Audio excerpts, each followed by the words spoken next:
Hello, everybody. Welcome Hello. back to Hoops HD. This is our Welcome back to Hoops HD. hosted by David Griggs. David, take it away. All right, it's about damn time. Well, welcome back, everyone. We're going to get started. We got a great show tonight. We're going to talk about bringing back the border war and other traditional rivalries. We're going to talk. I'm your host, Chad Sherwood. He's David Griggs, unfortunately. He is here. Down below, we've got John Teitel and John Sleeka with us as well. We have a few things we want to go over, some news and notes about some changes in the rules coming up and everything, events in college basketball. But I thought we'd start the show off tonight actually with the other basketball that's out there. We'll pay attention to the NBA and where it really crosses over with college hoops. And as tomorrow night, Thursday night, we're recording this Wednesday the 20th, is the NBA draft. And John T., you are our NBA draft expert. You've been posting on the website there your NBA draft predictions. Is your guy from Arizona the number one draft pick overall? That's the first question. I don't know that it's a done deal because they were saying on the news today that if the Suns are offered a young elite star, they would consider trading it, but not a lot of teams trade young elite stars. So I think that it's a done deal that DeAndre Ayton will become the first Arizona Wildcat ever taken number one, and the Phoenix Suns will have their first ever number one pick. So my worlds are colliding. It's a shame that they're still not going to make the playoffs anytime in the near future, but I think that is the pick. Okay, and so Bagley is not going to be number one, or Mo Bamba or the likes. That's not going to be a surprise there tomorrow night. I mean, if you're asking the expert, no. Okay. Do you think that's right? Well, let me ask you, do you think Ayton really is the best player in this draft? I think so. Bamba, I think, is the best defensive player. He blocked so many shots last year, and he's got the wingspan and the length and everything. Not that Ayton is a terrible defender. He blocks a little shot here and there, but I think the combination of the size and the athleticism makes him not a unicorn. There are plenty of great big men in the NBA who are athletic. I'm still not sure if he's going to turn into like Anthony Davis and start shooting threes and average a double-double right from the start, but I think that he can start from the start, and I think he's going to become an all-star, but that could all be wishful thinking for the Wildcat alum. Well, let me stick with you. Is there anybody that you think is going to be a surprise, like that goes really high or goes really low versus what all the prognosticators are saying out there? Not a specific name per se, but in terms of categories, it seems like most of the mock drafts I've put up and have seen, the two things that you're going to see in the lottery are big men. It could be that Trae Young is the only guard taken in the top 10 picks because of guys like Ayton and Bagley and Bamba. And I'd be stunned if there's a non-freshman taken besides Doncic, who's an international, just because there's freshmen, it seems, could be among the top 12 picks. I think Mikal Bridges might sneak in, but mostly freshmen and mostly big men. So if there's a junior point guard selected, that will be a shocker. David, you following the NBA draft at all? Yeah, it's in June, isn't it? Okay, that's about what I thought. How about you, Sleeka? Any thoughts on the draft coming up tomorrow night? I'm not sure we're going to see as many of the upperclassmen that are going to be taken as much in recent years, but also keeping an eye on a team like Villanova where you're looking at potentially 4 guys landing in the first round, guys like Jalen Brunson, Dante DiVincenzo, Omari Spellman, and I think it's Michael Bridges, one other guy I'm blanking on. Yes, well, that's just to me. I mean, why don't the Phoenix Suns? You don't think they're just going to draft Villanova? Do you think that would be a wise move, Teitel? I mean, Villanova will have several picks go in the first round. I don't see anybody. I mean, Omari Spellman has tons of talent, and Bridges looks like he could be the next NBA wing star in terms of he can play defense and block shots and make threes and is athletic.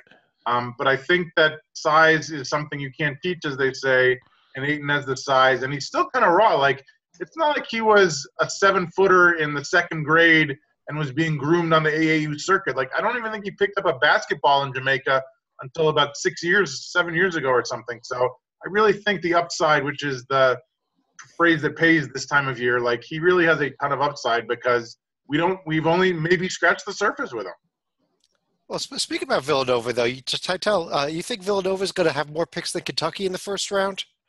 That's a fantastic question. I think so, only because we had guys like P.J. Washington return to Big Blue Nation, whereas Villanova, I think, has 3 or 4 guys who could go in the first round.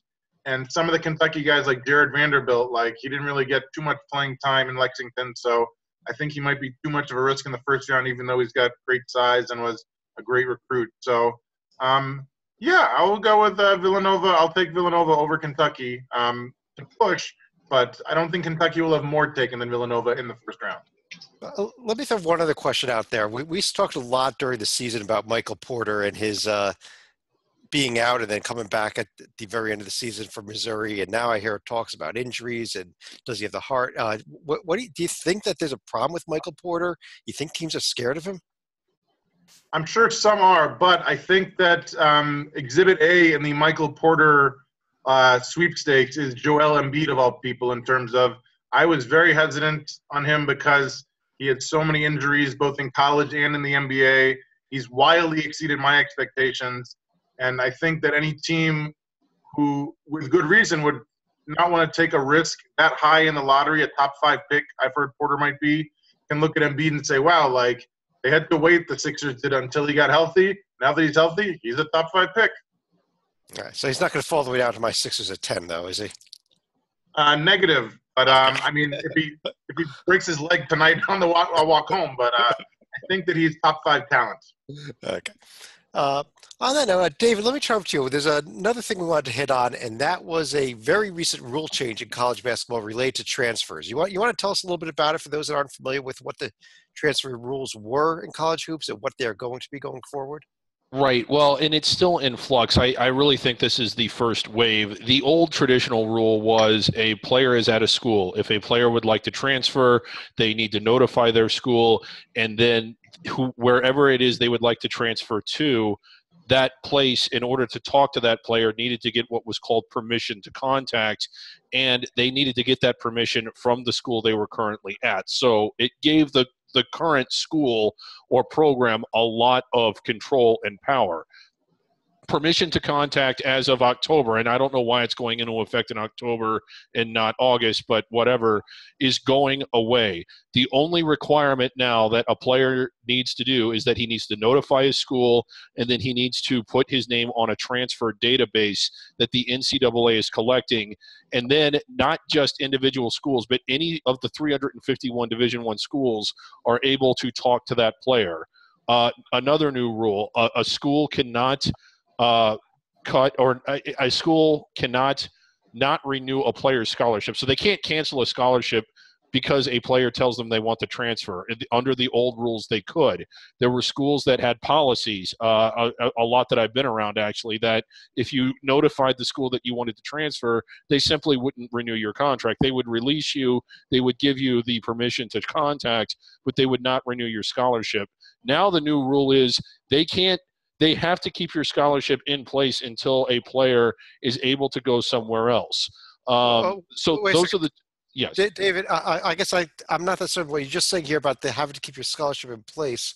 It was my understanding that the autonomy conferences, the Power 5 conferences, just voted for the exact opposite. And that's the autonomy, yeah. Yeah, yes. So in the autonomy conferences, which can kind of – are now allowed to make their own separate rules. Yes. They are actually going to be able to cancel a scholarship, whereas the other conferences cannot. That's my understanding, yes. Okay.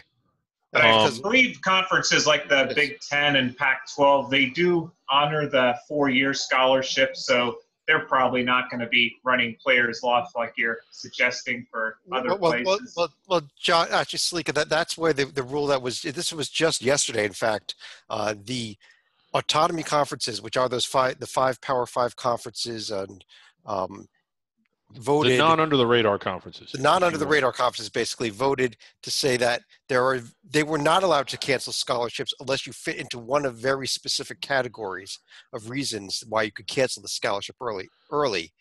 They have just voted to amend those rules to also add to that list of reasons why you can cancel a scholarship, being notified that you intend to go onto the transfer list, even if you don't have an offer to transfer somewhere else. Yeah. So that allows now, I guess part of the thinking there was players on those autonomy conferences that say they want to transfer are probably going to find another school to go to. I can't imagine somebody that got a scholarship for Kentucky, not having another school in all of D1 not wanting to offer him a scholarship. I Right. can't imagine somebody from Abilene Christian maybe not being able to get a scholarship somewhere else. Yeah, So, well, a couple things. I mean, the transfer rate, most people don't realize this, but 60% of basketball transfers don't even transfer to another Division I school. They go to 2, 3 NAIA, so they transfer down. So really, I mean, for that 60%, I don't think this rule really means much of anything other than if they notify their school, they could their scholarship would still be intact until they found another place to go. There were lots of rumors, and I think it's going to go away sooner or later. The year in residency rule, the rule where you essentially have to sit out for a year, is still in place. There was a lot of debate, but no consensus. Some thought that with a certain GPA, be it a 2.8, 3.0, 3.2, whoever you talk to, that a student would not have to complete the year in residency. Some wanted that GPA requirement to be intact for all sports because there's only 4 sports that require players to sit. It's men's and women's basketball, baseball, and men's ice hockey. They were saying, well, why not just have the same requirement for every sport? Some wanted it to go away entirely for everything. Others wanted it in place entirely for everything. So I don't really see a consensus. I thought we were heading to a spot to where with a certain GPA that I thought would be a 2.8 or a 3.0, that the year in residency would go away. But as of now, it hasn't. And after the last couple of weeks, I'm now convinced that it may not go away anytime soon, simply because there isn't enough of a consensus to get the vote to make it go away. well, let me go back to this new rule, though, that coaches basically cannot block players from transferring. I know, Titel, you've got some Philly ties. I believe that Phil Martelli held up somebody a couple of years ago for a while. They can no longer do that. Are you in favor of that? Martelli's such a nice guy. I can't believe he would ever do such a thing like that. It's a weird shift in the power dynamics because back in the day, I think that one of the main pieces of power that a coach could wield is say, hey, buddy, if you don't want to play for me, I'll put you on the bench. And I can do that because I'm the coach. And if you don't like it and want to leave, tough, I'm not going to let you talk to this coach or go to that school.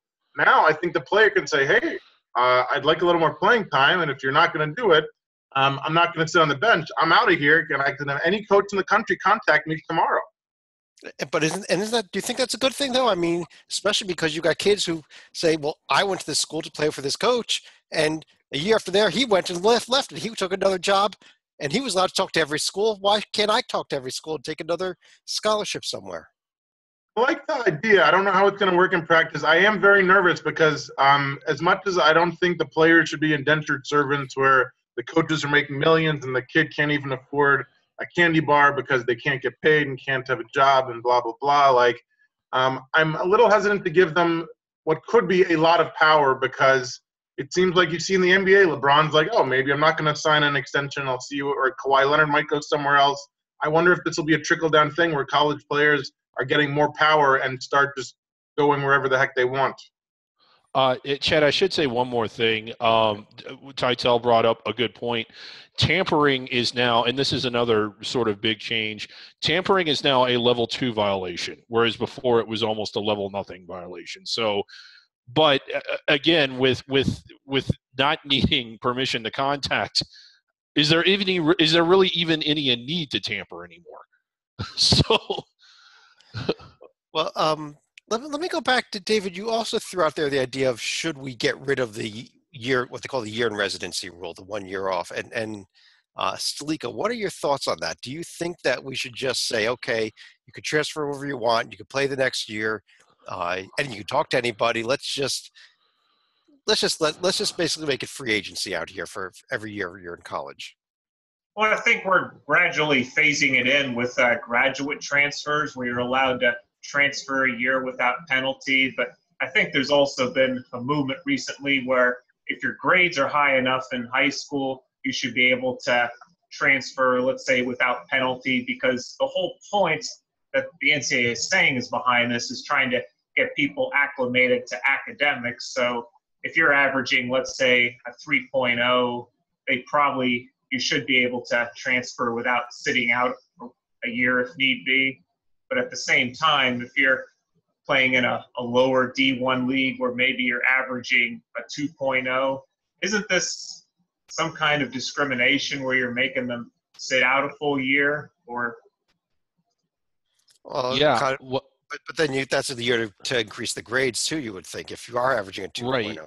Right. The stated reason for the year in residency rule, and the reason it's just those four sports, again, men's and women's basketball, ice hockey, and baseball, is because they historically struggle academically.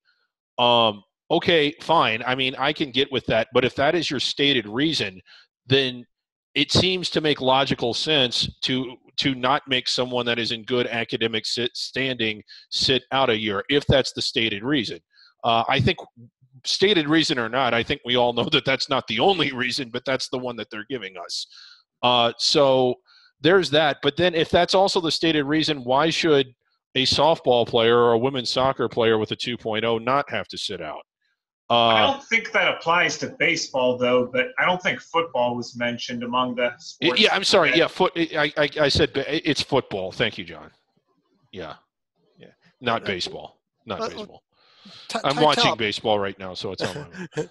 Titel, I'm also hearing that they're talking about let more ways to let even high school kids out of national letters of intent, various different things happen.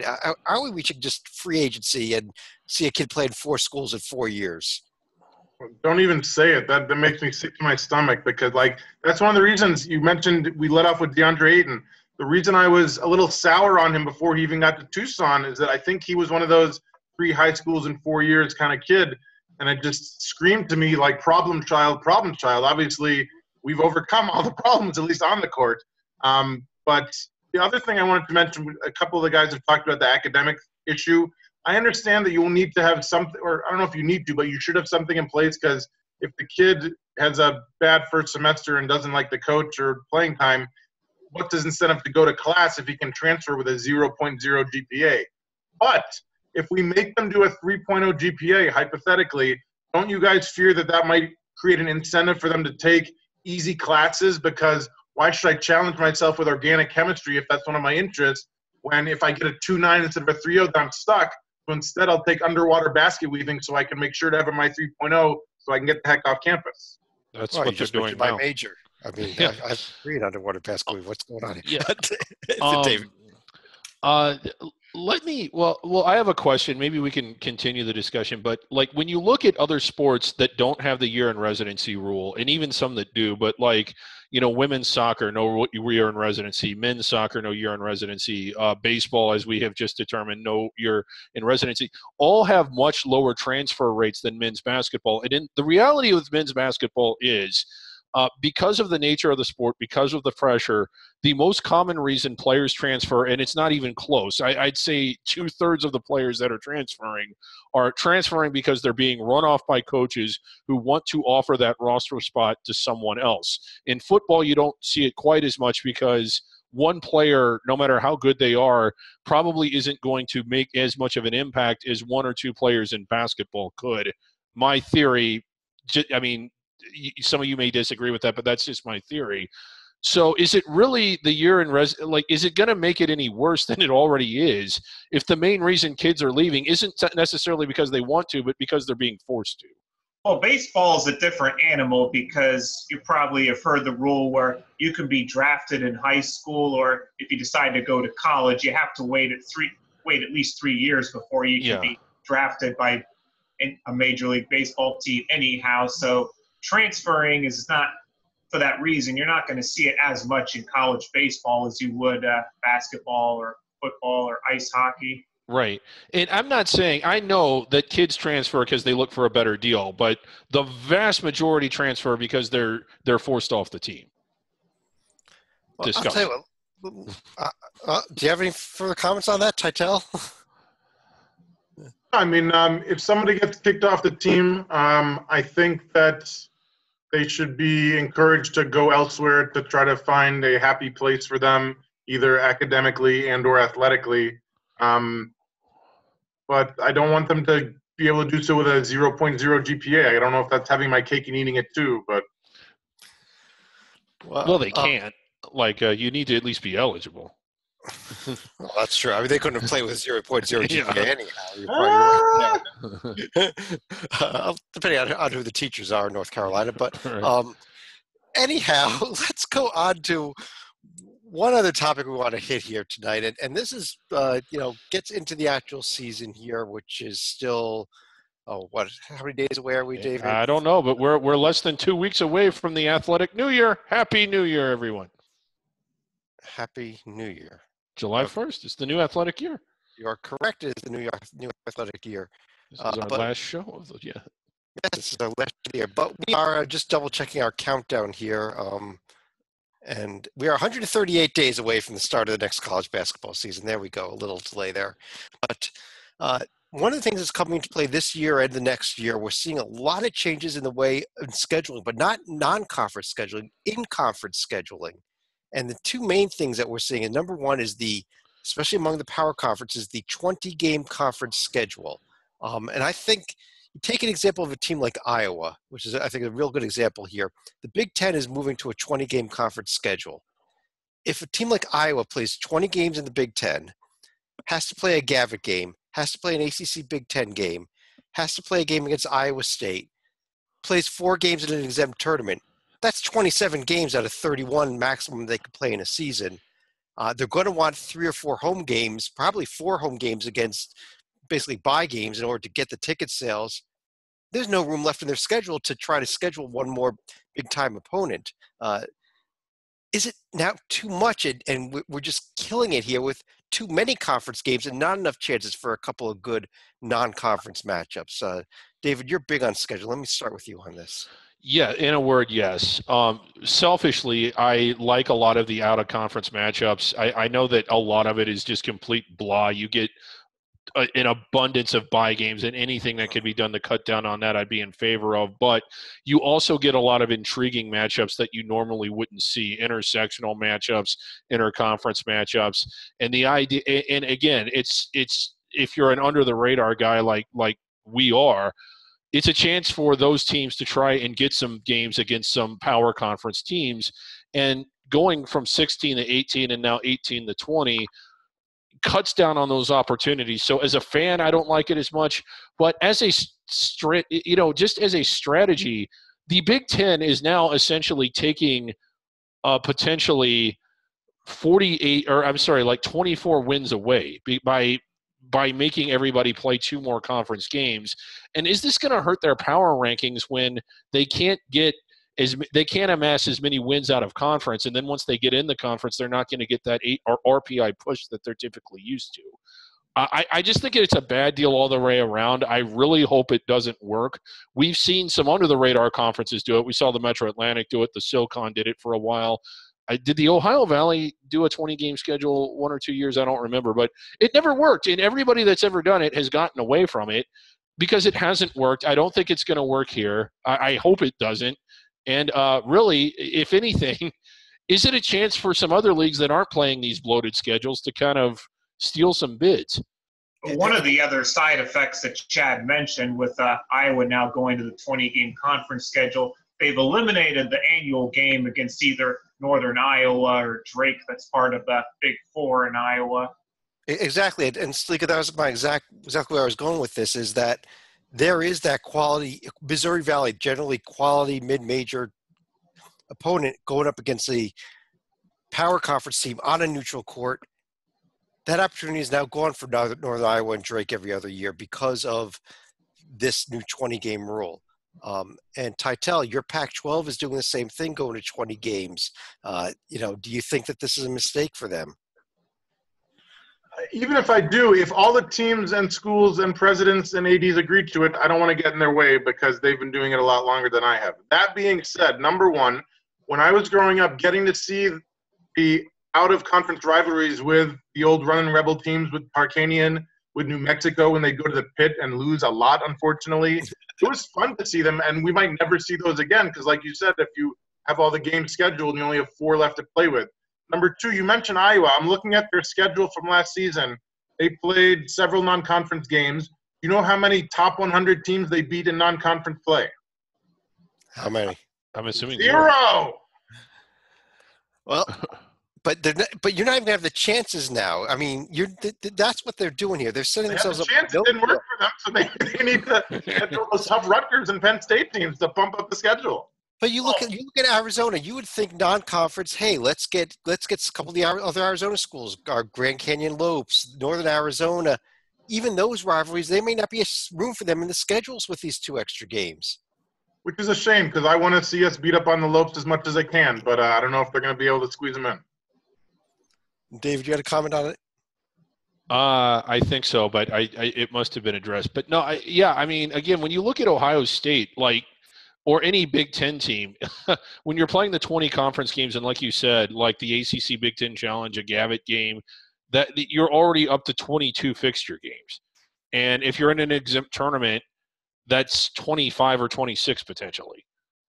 Right. There's no room left, and I think we're going to lose a lot of these historical rivals. I mean, who knows that Iowa State may say, well, let's not play anymore. Let's play every other year because we've got to go play 20 regular season conference games. We don't have the room for you on our schedule. And I think that would be a crime. Right. And the other thing is, I don't know. Like, I go back and forth on this, and you kind of wish, like, well, one of our RPI junkies, like, we need to ask Warren Nolan this. Is this going to sink the power conferences because they're not doing the double the round robins, and now they're not playing? Are they playing enough out of conference games to basically get the RPI boost when they get in the conference that they're used to getting? Now, by the same token, conferences like the Big East and Big 12 that already play the double round robin, they are in discussions where they try to get at least one game with each other in a year and probably play other high major conferences like the West Coast Conference, the Atlantic 10 as that 20th game. Well, why does the Big – I mean, that is great. I'm in favor of that because those are interconference matchups. But, like, why is it – the other thing that drives me nuts about this is the group thing. Well, the ACC is going to 20 games, and the Big Ten's like, well, I guess we better do it too. Without any – I mean, the dumbest reason you can do something is because someone else is doing it. Without thinking it through at all. Well, this is college athletics, David. Yeah. It's like, oh, they're expanding, so we need to expand. No, you don't. Anyway. I'll tell you what, kind of on the other side of thing here, especially if you think that there's going to be a ratings hit to some of these power conferences by playing the extra conference games, we now see on the other end of things a couple of conferences that are trying to game their conference schedules to help their best teams, notably Conference USA and the Sun Belt. The news that came out that I believe it's coming this year for one of them and the following year for the other one, but they're going to basically set up a schedule where you play everybody in the conference at least once and some teams twice, and then at the end of the season, your last 3 or 4 games, they will divide everybody up into pods of the top 4 teams, the next 4 teams, the next 4 teams, and you play the 3 teams in your little pod at the top there or pod at the bottom one extra time. And then you seed in the conference tournament based on the top pod getting the top 4 seeds, but the seeding based upon that last 3 games, very strange, but set up to give a potential where 2 teams could play each other 3, even 4 times during the regular season and get in the conference tournament, but getting the top teams to continue to play each other to build their own power ratings. Well, this is made for teams like Middle Tennessee, Georgia State that can rack up gaudy conference records, but you don't want to be having your schedule dragged down by teams like, let's say, Coastal Carolina, Appalachian State, or Troy. So being able to play, you could conceivably playing a team like between Georgia State and Georgia Southern, you could play 4 times during the regular season if you're in the same pod, and maybe a 5th time if they were to beat up in the conference tournament. And it kind of sets up a situation here where, let's say, Middle Tennessee and surprisingly North Texas end up being the top 2 teams in Conference USA. They'd let those 2 teams play a couple extra times at the end of the regular season to really get a look at those teams, as opposed to both of them going and having to play at Florida International again.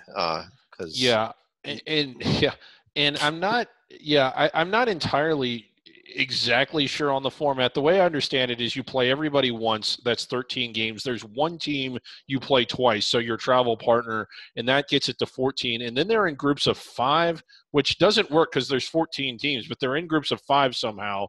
and then you play everybody in that group once. Is that right? Or are you in groups of 4 and you play everybody twice? I think Conference USA, I think Sunbelt was using groups of 4. I think Conference USA is using groups of 5. Okay, so it's 5 once. But yeah, like you said, like Middle Tennessee, Western Kentucky, I happen to know that they're travel partners. So they would play each other twice during the season, then most likely be in the same pod. They would play each other a third time, and then potentially in the conference tournament a fourth time.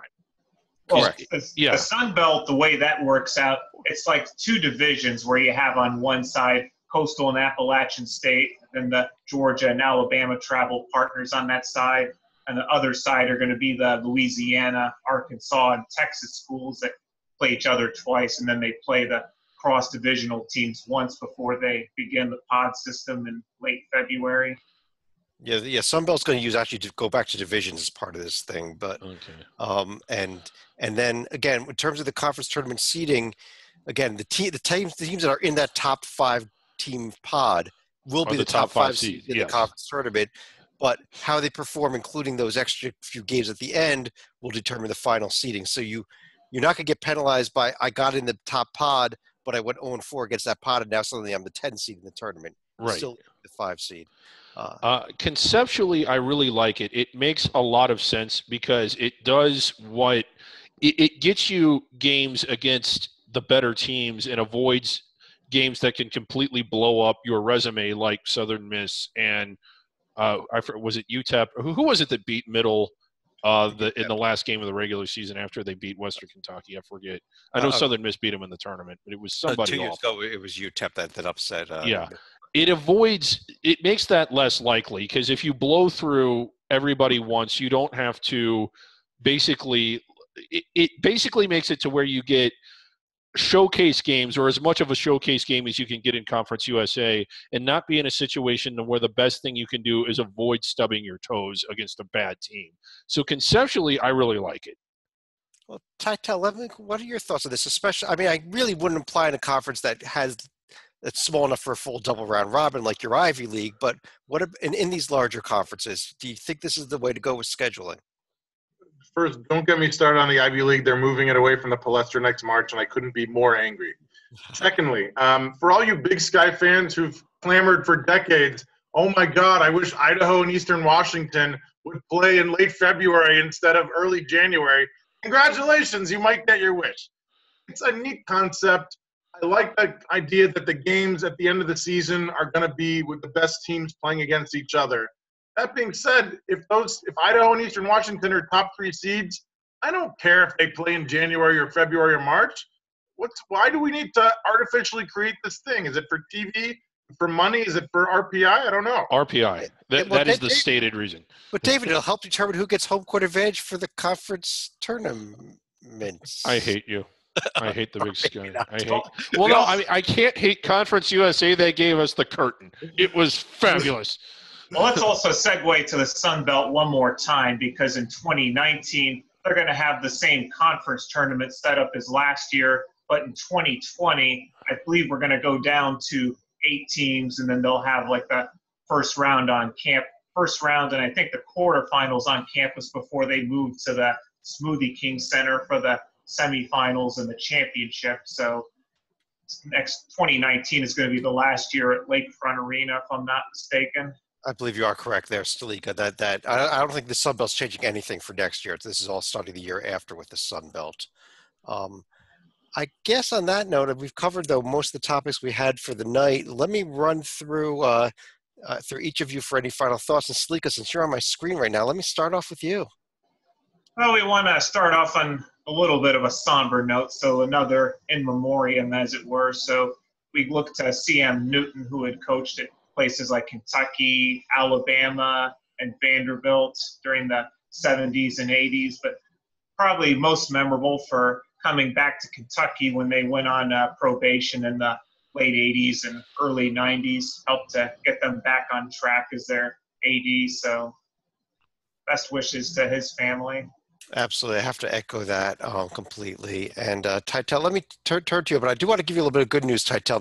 The Ivy League may be moving out of the Palestra, but you do have the Colonial coming to Washington, D.C. next year for its conference tournament. So a little bit of something for you. Well, No. clap it is. My final thought, we'll keep it in Big Blue Nation since John has started that. So the big news today is that Stanford star power forward Reed Travis is going to finish his college career in Lexington as a transfer to the Kentucky Wildcats, my second favorite Wildcats. What fascinated me, besides the fact that he would choose to go there, because you don't think of Stanford to Kentucky as a natural progression, I did the little research, and I was trying to figure out if Kentucky has ever had a senior scored 10 points a game, because, as you might imagine, most of the guys getting the shots in the past decade have been non-seniors. There's been one senior at Kentucky in the past decade to average 10 a game. Name that senior. I'm going to guess Patrick Patterson. Good guess, but wrong. Anybody else?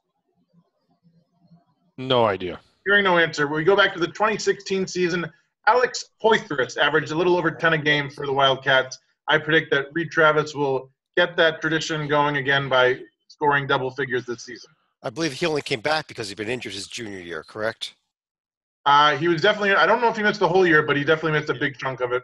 Yeah. David, let me turn to you to let us finish things off for the night. Your final thoughts. Okay, getting away from basketball a little bit, it's kind of been a big summer for movies and a big summer for Star Wars. I don't know how many college hoops fans are big Star Wars fans, but we had the new Solo movie. I know that these are works of fiction and they're these big blown out things, but they are actually based on a lot of historical incidents and historical people. And a big part of it is biographical, and I don't think many people realize this, but like Star Wars is actually very biographical, and it has a college basketball theme. Tim Miles is the Force. That is basically a large part of what it is.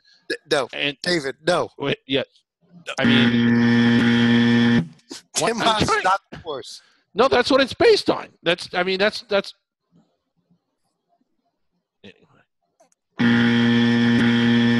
No, I'm sorry, people. Please ignore the puppet.